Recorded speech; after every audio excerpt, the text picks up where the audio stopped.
and welcome to Logan Sounds Off, where I talk about books, music, and a whole lot more. I'm your host, Logan Kelly.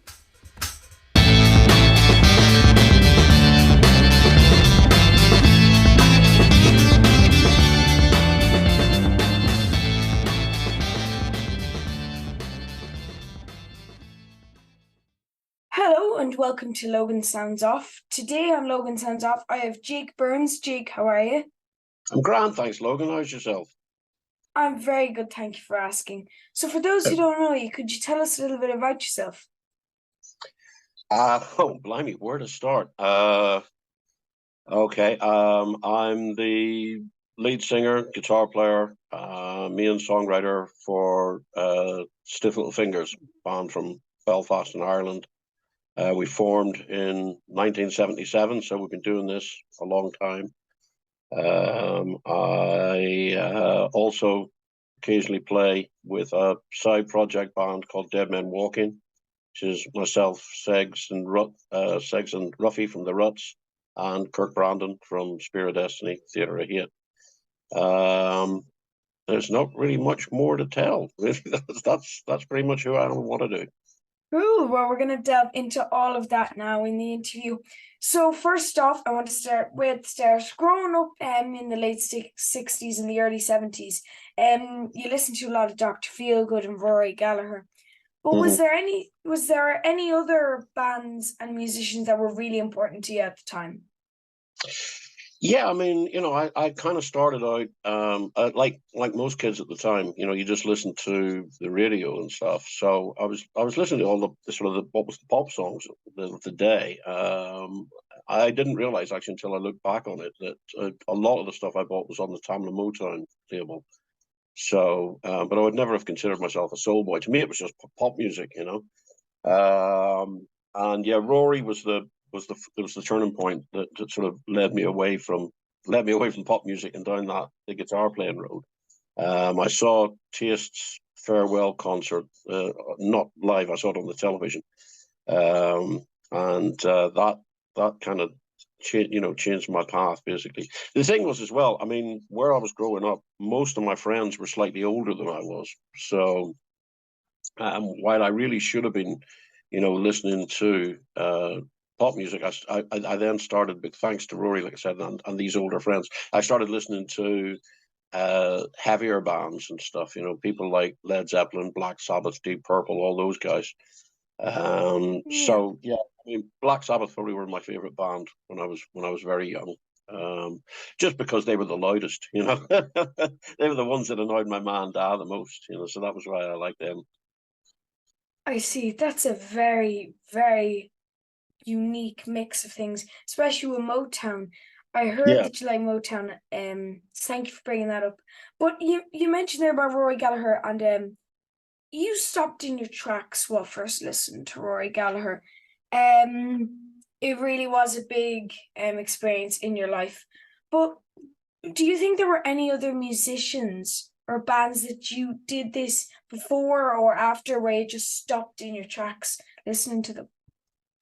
Yeah, I mean, obviously, yeah, like I said, I don't think things really hit you as hard as the first time that something, really gets under your skin. So any other band or musician that I heard after that, it was just a step further on the journey, if you like.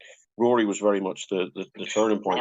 Anything beyond that was kind of just another step on the journey. So I'm guessing what you're referring to was when I first heard the Clash. I mean, the whole thing with punk rock, by the time punk rock happened, you mentioned Dr. Feelgood earlier, and the Feelgoods were definitely my favorite band by the time the Sex Pistols and that rolled around. Because by that stage I'd gotten fed up with listening to all the guitar heroes. I was bored with 10-minute guitar solos, and then there was the drum solo and the bass solo and all that nonsense. And I wanted to just get back to listening to songs again. I think it was probably the pop song thing, from when I was really young, that was kicking back in again.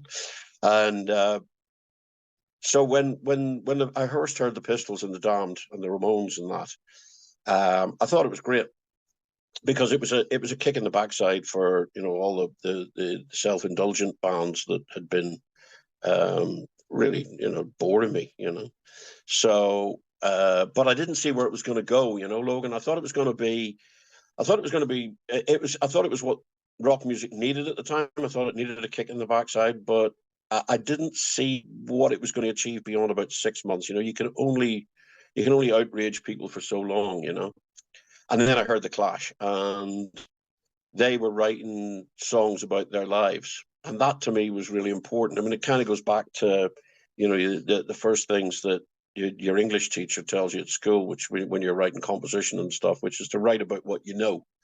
And that way, you make your point better, and it's believable because it's what you know about. And obviously, when the Clash, were writing about themselves and their lives, and particularly a song like "Career Opportunities" on their first album, that really hit home with me, and that was when I saw that there was longevity to it. There was more to it than just trying to get up people's noses. I mean, again, but that was an important part of it, though. That goes back to what I was saying about, the reason I really like a lot of the reason I really like Black Sabbath was the fact that my parents hated them.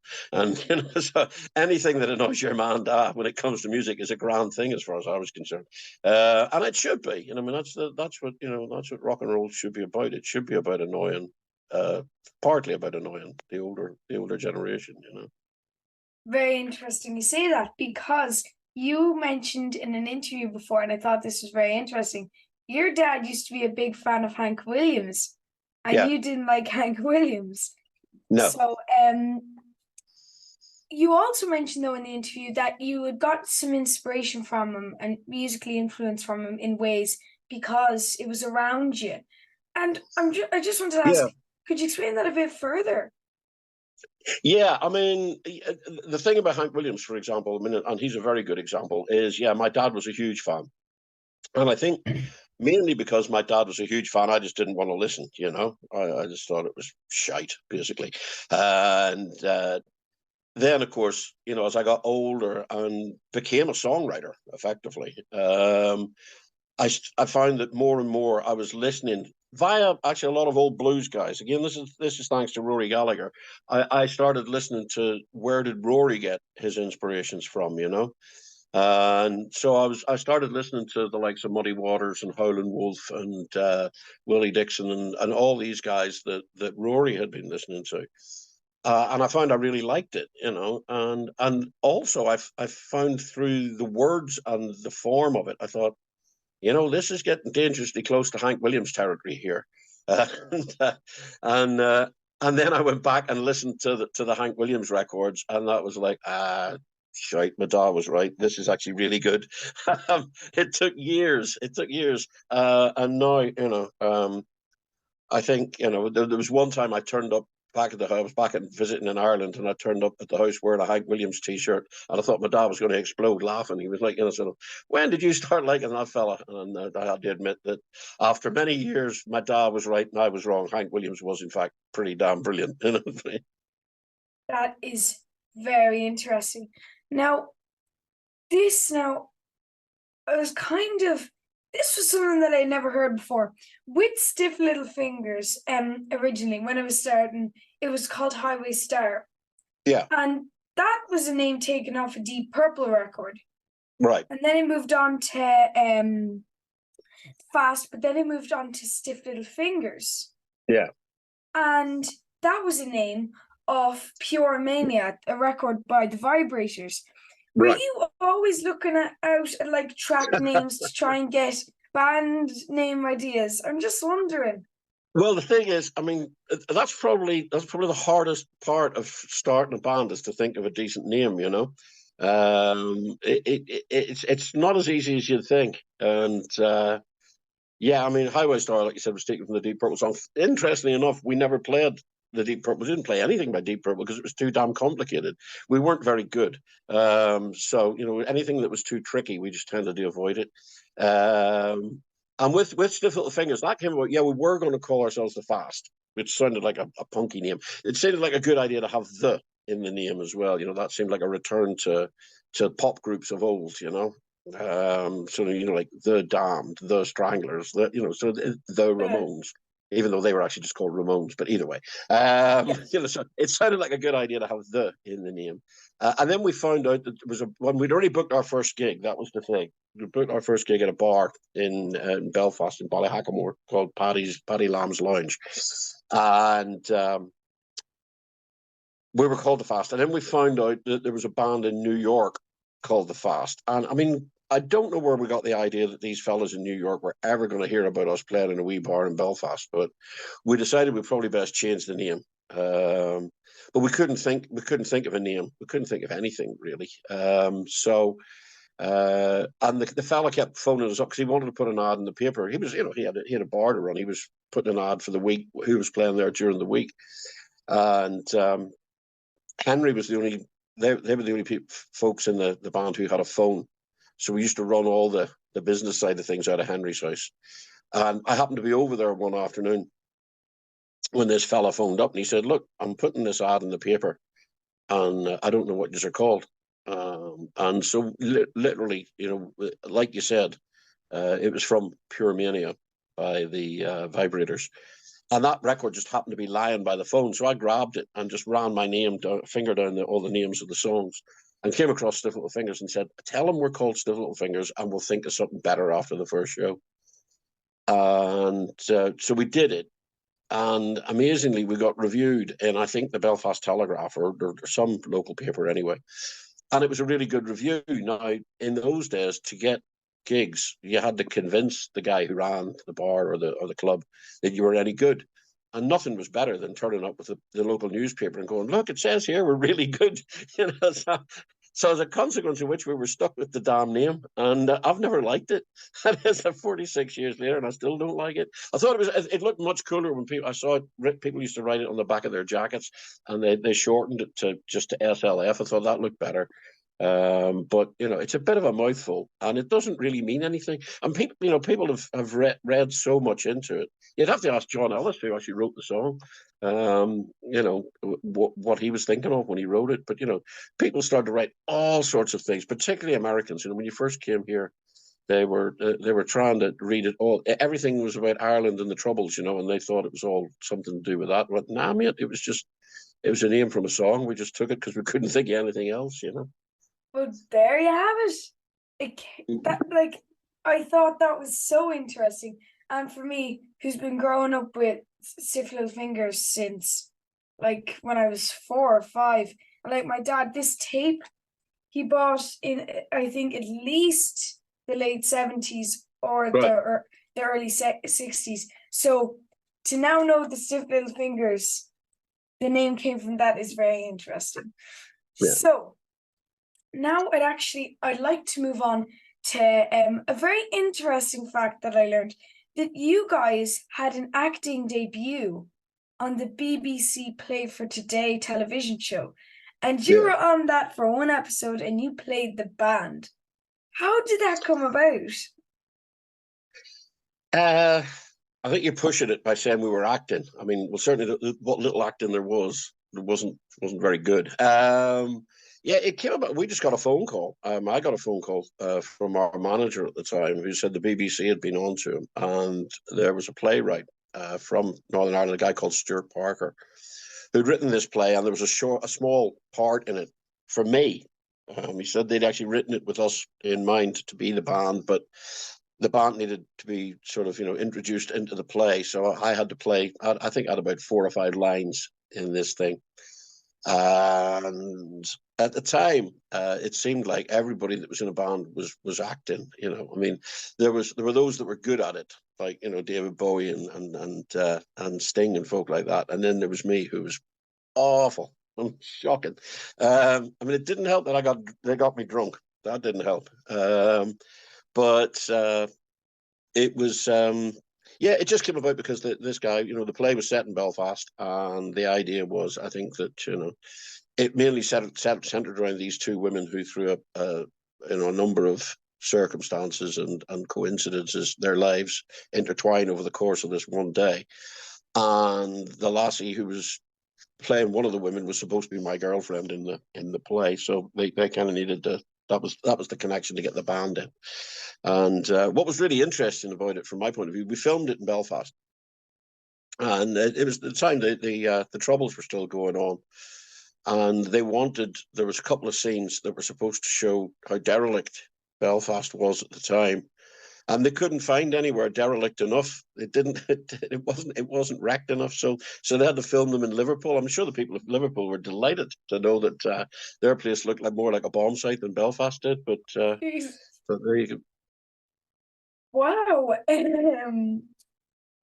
So after that little piece of, I'm not going to call it acting, but No, please on don't. It's BBC terrible. Paper today, on that anyways, after that, like there was a lot of success with the debut album Inflammable Material, which like that got a massive response. And for anybody who is in the punk community or loves punk music, they'll know that that's one of the most iconic albums out there regarding punk music in general. So my question is for you is how did you deal with that? Like, was it overwhelming, or was it did you kind of roll with it? To be honest, it's like a lot of those things. At the time, I think because you're young and you feel indestructible, you think you can take on the world. It kind of felt we thought that's what was going to happen. I know that sounds big headed, but it didn't seem big headed at the time. But just simply because we had no idea how the music business worked. I mean, obviously now looking back on it, I know how difficult it actually is for bands to get started and for you to get that sort of reaction to anything you do, much less the first thing you do out of the block. But at the time, I think being in Belfast actually helped because we were isolated. I mean, one thing, it was a big hindrance because you couldn't get record labels to come see you play. It was to get any sort of coverage at all. You had to go. It seemed like you had to go over to the UK to England, to London to actually play in front of these guys. But what was good about it was we were isolated from all the nonsense that went with the music business. So we had no idea that, this wasn't how it worked. I think we'd all watched too many episodes of The Monkees or something, so we felt like, you form a band, you play a few shows, you make a record, you get signed, you make a record, the record's a hit, you go on tour and that's it. And everybody lives happily ever after. And yeah, we thought that was just how it worked. So it was perfectly natural to us that we put the record out and the record was a hit. Subsequently you find out that it's not as easy as that. We were just very, very, very lucky. I mean, we were in the right place at the right time, and so much of the music business is luck and being in the right place at the right time. And so I think, yeah, of the two reactions that you suggested, we probably just rolled with it, because we didn't know any better. That's incredible. Like, I mean, that's a really cool explanation. I love that. And after Stiff Little Fingers, after tons of albums, after a lot of success with all of your albums here, these were the first five. Right. You just, for if you don't know who SLF is, they are the first. That's the first five albums, and you can get that in the original album series, and that's brilliant. That was actually the first CD I ever bought, and I still listen to it to this day. But after all of that, you moved on to Jake Burns and the Big Wheel. So how was it like moving from one band to another? Did you want to do something completely different, or did you want to retain a certain kind of feel to it? The idea was to do something really different. We'd done Stiff Little Fingers for a length of time, and I mean, to be honest, really looking back on it, probably splitting up was a bit of a mistake. What we should have done was just take a year or so off. I mean, the main reason was, like you said, the first album came out in '79, and by the time we got round to now, then we'd done obviously Inflammable Material, Nobody's Heroes, Hanks, Go for It, and Now Then, and it was still only 1982. So we'd rattled through a lot of work in a very short period of time, and we were living in each other's pockets. And like a lot of bands and a lot of young people as well. I mean, you go through, you've got this to come, but you go through a lot of growing up between the ages of like 18 and 23 or whatever, 24. And we just weren't the same people that we were when we started, you know. When we started, it was just a laugh and a bit of fun. And then it became your job and other people are relying on you. And I'm not saying the pressure got to us, but little things became big things that they shouldn't have done. You know, little disagreements became big arguments. And we were sick of the sight of each other, to be honest. And that was kind of why I wanted to go away. And I didn't want to completely forget about Stiff Little Fingers, because obviously that was, you know, what had put me to wherever I was. But I did want to, musically, I wanted to do something completely different. And that's why, you know, we brought in a keyboard player straight away. I mean, it was very much modelled. The band model was very much modelled on Elvis Costello and the Attractions. So it was, you know, it was a guitar, bass, drums, keyboards, as opposed to two guitars, and also I wanted to use a lot of harmony vocals. I wanted that expanded as that band went on. We ended up at one point there was the four of us, then there was a saxophone player, so that was up to five of us. And then again, at one point, we had three girl singers as well. So there's like 8 people, you know, on the stage, which was crazy. Sounded pretty good, but it was crazy. But unfortunately, it was, you know, that's I was saying earlier about, you know, you form a band, you do some shows, you make a record, it's a hit. We did that, and we made the record, and it wasn't a hit. And suddenly you realize how hard it was, you know.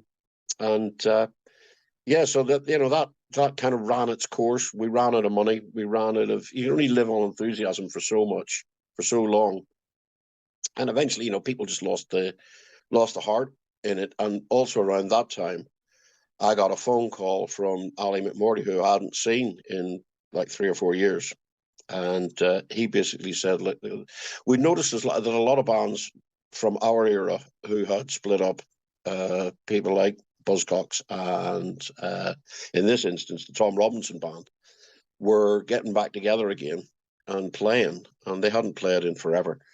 And we did our first major UK tour supporting the Tom Robinson Band, so there was a lot of emotional baggage there. Anyway, Ali called me up and said, "Look, the Tom Robinson Band are playing tomorrow night. Do you want to come see them? We haven't seen each other. Apart from Alice, it'd be nice just to meet up and have a beer."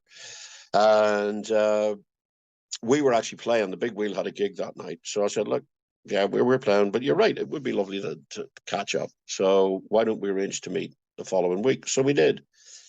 And over the course of that evening, you know, one beer led to two, led to four, led to too many. And by the end of the night, we were steaming. And we were talking about all these bands getting back together. And we decided that we were, in our drunken stupor, we decided that we were better than any of them.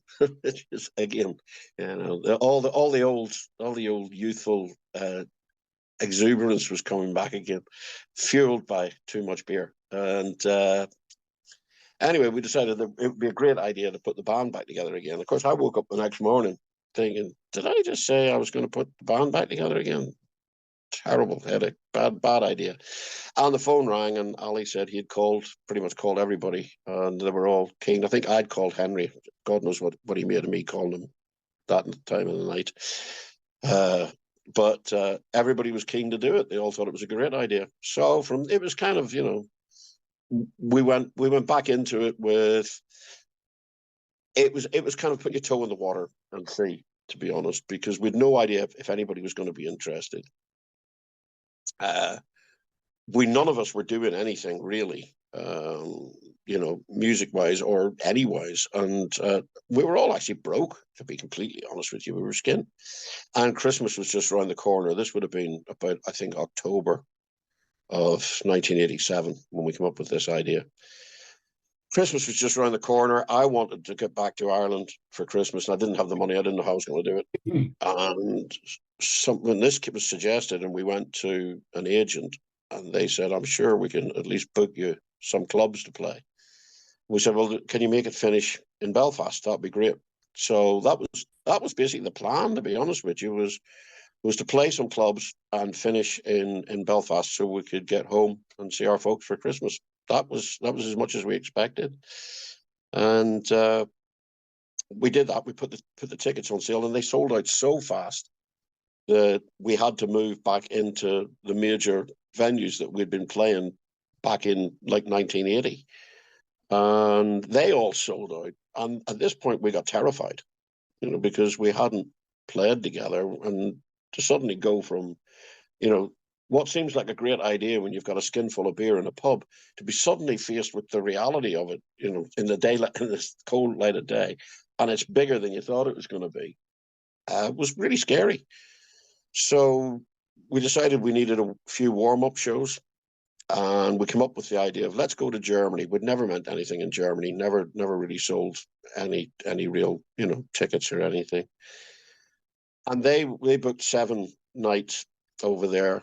And they were all in pretty major venues, and they all sold out as well. So there was no chance of doing it, slow on small scale. So then we had to take it really seriously. We just booked a lot of rehearsal time. I went in and just tried to remember what the hell we'd done, all those years ago, and it went so well that at the end of it, we decided, well, let's see if we can move this forward, and that was in 1987. And I'm still here talking to you about it today. So, Brilliant. Now, I actually want to move on. So you spoke about Stiff Little Fingers and also Jake Burns and the Big Wheel. So now I'd like to move on to your solo career. So you released your debut in 2006. So what inspired you to write a record as a solo artist? That was a previous manager's idea. I'd written a couple of songs that I didn't think really fitted Stiff Little Fingers, and I just had them kicking about in the house, and I played them to him. And one was a song that did actually end up on a Stiff Little Fingers record. It was a song called The Roaring Boys, which did end up on a Stiff Little Fingers album. But the other one I'd written was Drinking Again, and it was kind of it sounded a bit like the Pogues or something like that, I suppose. But again, I'm not even sure if they were around at the time. They had probably started. This is, so it shows you how long ago it was when I wrote it. The Pogues were definitely around, but all these other bands that sounded like the Pogues definitely weren't when I wrote the song. And he was like, "That sounds great, but it's not going to fit the band." Why don't and it might even have been Dolphin's idea that if you've got any more of these, you should think about doing a solo record. Anyway, it took a while, and we shopped it around, and we got a couple of people who wanted to put it out. And then for one reason or another, all those deals fell through. And to be honest with you, Logan, I just forgot about it. I mean, I'd written the songs, but none of them fitted Stiff Little Fingers. So it got put on the back burner, and it stayed there for years and years and years. And life moved on. I moved to America. I moved to Chicago. That manager went away. The drummer went away. So it was basically a whole new band. And what had happened was we ended up signed back on EMI. And some of the folks that worked there, not so much on the Hope Street record, but certainly by the time we did the guitar and drum album, we had a couple of people at the label who were supporters of the band. And it was one of them said to me in passing, he said, "Didn't you say something to me about you had written a solo record years ago? Whatever happened to that?" And I just started laughing. Went, "Oh, geez, I remember that." Yeah, I said, "Oh, I've got the songs somewhere. They're in the house somewhere." And he said, "Well, you'd maybe be interested in putting that out." And I'd only done home demos of the thing. And they went away and they came back and said, "Look, we haven't got any money really to do this, but if you can find a way of recording it, really cheaply, we'll happily put it out." And so it was kind of a throw it out there. Nobody's really going to be that interested in it. And so I recorded it in bits and pieces. It was recorded in a studio in Chicago. But I couldn't actually block book the studio time, which is what you would normally do. You'd normally just go in and say, "Right, I need 3 or 4 weeks in here, just, block it out." And you go in and you work. It's like you go to work every day. We couldn't do that. What we had to do was use downtime. What downtime is you go in when the studio's closed, basically. So you're going in at sort of weird times of day or night, just when nobody else is using it. And as a consequence of that, we got it pretty much for free.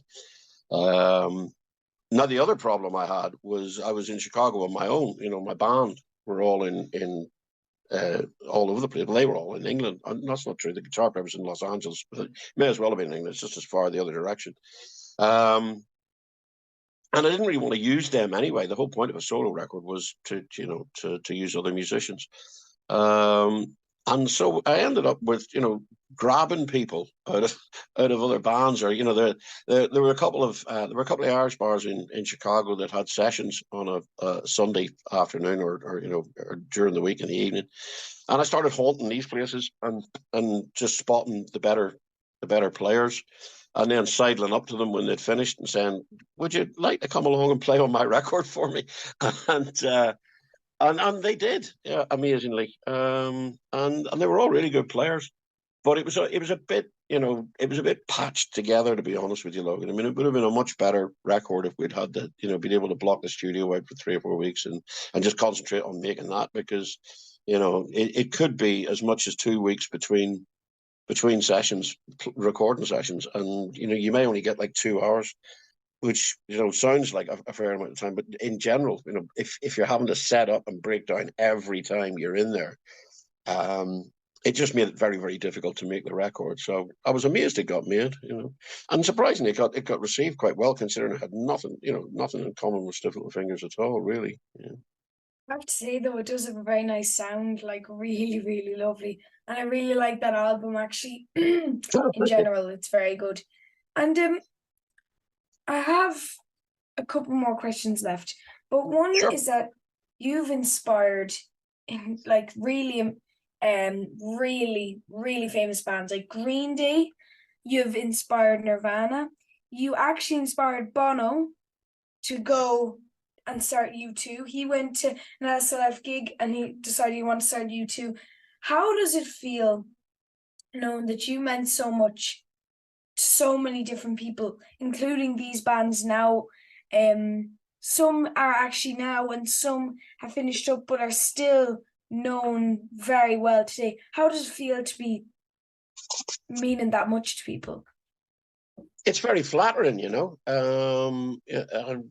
particularly, I mean, the bands you mentioned are all huge, and it's great that you've managed to mean something that to other musicians. I mean, that I think is probably the most gratifying part of any of this. It's not so much that all those bands you mentioned were so popular. I think it's the fact that they are other musicians and that they've gone down the road you went down, as a consequence of hearing us, and I think that's basically that was how I felt about Rory Gallagher, and in later years I was lucky enough, because we were on the same record label, I was lucky enough to get to meet and to get to know Rory a bit, and I think he was a very shy man. He was a very very quiet man. And I think he was slightly embarrassed by the fact that, especially after I'd had a couple of beers, I'd start saying to him, I wouldn't be doing this if it wasn't for you. And all that. It was kind of like, yeah, shut up, Jake, have another drink. So it was, and I think, it's a bit like that when other bands start saying that sort of thing about yourself. You're sort of like, well, that's great, and I'm glad you liked it, and I'm glad you took something from it. It does mean a lot. It means a lot when other bands say that you influenced them. Having said that, of course, there's been some bands that said we influenced them who I think are bloody awful, and I'm like, dear God, I wish we hadn't bothered, But I'm not going to name names. Wow, though, brutal honesty. I love it. And I have 2 quick questions for you now. So just some fun questions. So you are very well known for it with Stiff Little Fingers, White Christmas. You did a cover of White Christmas, and it's actually live on All the Best. So I have to ask, because at the time of recording, it's the 6th of December. So in 19 days, it's going to be Christmas Day. So I'm very excited. And what do you have a favorite Christmas song? Do you? It's not that.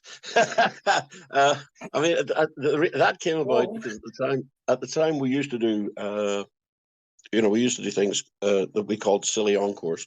What it was we found very early on, because Stiff Little Fingers was so sort of, in your face, the crowd would get really riled up. And so by the time it came around to, if they wanted us to come on and do an encore, it felt a bit like, if we push this too far, the roof will come off this place. It's not, not in a good way. So we just started playing stupid songs as encores. I mean, I think that on that record there's Running Bears, another one. We used to play Merle Haggard's Okie from Muskogee. We did Tiger Feet by Mud. We played like a load of just throwaway things. And that particular White Christmas, we'd only rehearsed it that afternoon for like 10 minutes. I think it really shows in the recording. With regards to, do I have a favorite Christmas song? I like a lot of Christmas music, as long as I don't have to listen to it for more than a couple of weeks. And yeah, I mean, the original White Christmas is definitely a great song. Obviously, the Pogues' Fairy Tale is particularly, resonant this year, with Shane just having sadly passed away. But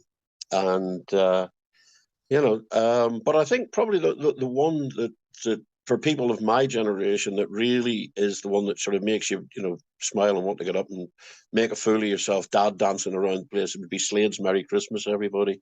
Just because, it was one of the first sort of irreverent Christmas hits, up to that point, you either got the Christmas carols or you got the Phil Spector record. And that was, there was nothing then in between until, Slade turned up with the daft hats and the tartan trousers, that would probably be the one that I really, still makes me smile. Very cool. To be honest, myself, just I love Christmas. Like, I am Christmas mad, and I love Christmas music. So whoa, you actually answered that very quickly. Because if somebody asked me what's your favorite Christmas song, I will be thinking for so long, because there's so many. So thank you for that.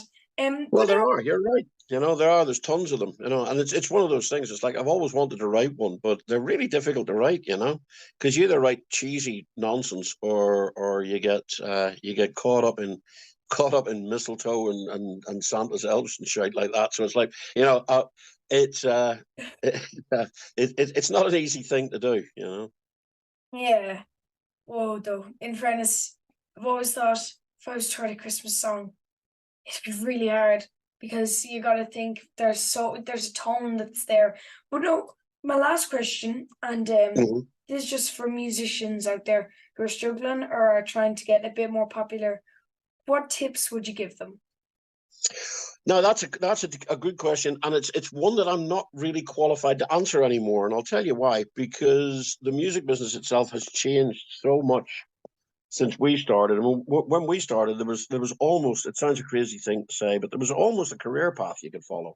Like I said, you'd form your band, you'd rehearse, you'd learn your songs, then you'd go out, you'd play a few shows. If you were lucky, you'd get a decent review. Maybe, you start to build up a bigger audience, maybe get some interest from a record label. You make a record, gets played on the radio.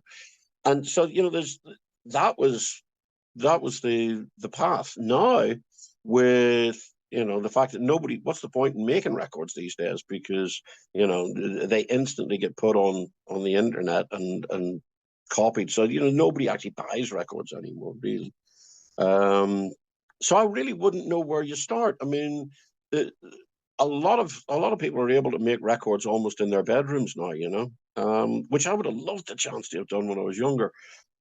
Just simply to be able to actually make a record, I suppose. But it seems like I honestly genuinely don't know how you would start out these days in the music business. I would hate to be starting now, because I wouldn't know where to begin. All I can say is, particularly if you're going to be the songwriter in the band, because I guess that won't change unless AI, learns to write songs, which I'm sure it already has. But the one piece of advice I would give anybody that was, particularly songwriters, now not so much other musicians, although I guess it applies across the board, is it's all right to be influenced by other people. I mean, we talked about Rory, we talked about Dr. Feelgood and the Clash, and that, in my instance, we talked about other bands that have been inspired by us, and that's fine. But don't just slavishly copy those people. I mean, when you start out, that's what you do, because you're learning your trade, But the quicker you can find your own voice, the better you're going to be. And it goes back to, again, what I said earlier about, my old school teacher saying to me that to write about what you know. Write about what you know, write in your own voice, and write from the heart, because if you don't believe it, nobody that listens to it's going to believe it, I know that's, at least that way, at the end of the day, if you do get around to making a record and stuff, you're not going to be embarrassed by it, and trust me, there's been a few that I've been involved in that when I hear them, I'm like, oh dear God, really? Did we actually do that? So, like I said, write in your own voice, and be honest with yourself, Well, guys, there you have it. A perfect bunch of tips there from Jake Burns. Jake, thank you so much for taking the time to do this interview. I really appreciate it. It's been absolutely amazing. My pleasure. Thank you. Bye. Thanks. Take care. Bye now. I hope you enjoyed listening to this episode of Logan Sounds Off. You can follow me on X, Facebook and Instagram at Logan Sounds Off. And don't forget to subscribe and not miss any more cool episodes. Bye guys!